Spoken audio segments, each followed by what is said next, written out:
एक राजा की बेटी की शादी होनी थी।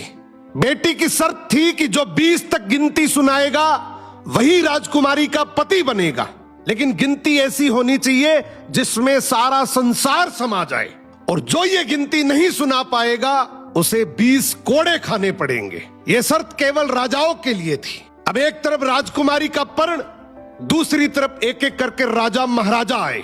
राजा ने दावत का आयोजन भी किया, मिठाई और विभिन्न पकवान भी तैयार किए। पहले सभी दावत का आनंद लेते, फिर सभा में राजकुमारी का स्वयंवर शुरू होता।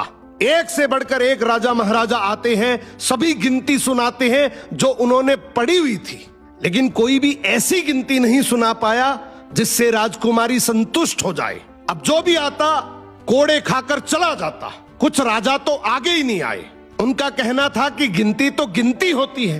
राजकुमारी पागल हो गई, केवल हम सबकी बेइज्जती करवाना चाहती है। ये सब नजारा देखकर एक हलवाई हंसने लगा, बोला, डूब मरो राजाओं, आप सबको 20 तक की गिनती नहीं आती। ये सुनकर सभी राजाओं ने उसे दंड देने को कहा। राजा ने उससे पूछा, क्या तुम गिनती जानते हो? यदि जानते हो तो सुनाओ। हलवाई बोला, हे राजन, यदि मैंने गिनती सुनाई तो क्या राजकुमारी मुझसे शादी करेगी, क्योंकि मैं आपके बराबर का नहीं हूं। यह सुनते ही पास बैठी राजकुमारी बोली, यदि तुम ये सही से गिनती सुनाओगे तो मैं तुमसे जरूर शादी करूंगी, अगर नहीं सुना पाए तो तुम्हें तो मृत्युदंड मिलेगा। राजा की आज्ञा लेकर हलवाई ने गिनती शुरू की।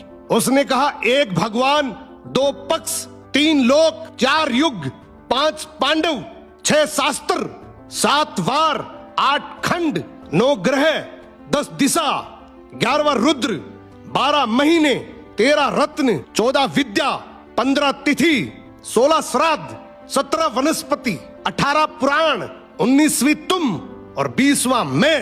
ये सुनते ही सब लोग हक्के बक्के रह गए और राजकुमारी हलवाई से शादी कर लेती है। इस गिनती में संसार की सारी वस्तुएं मौजूद है।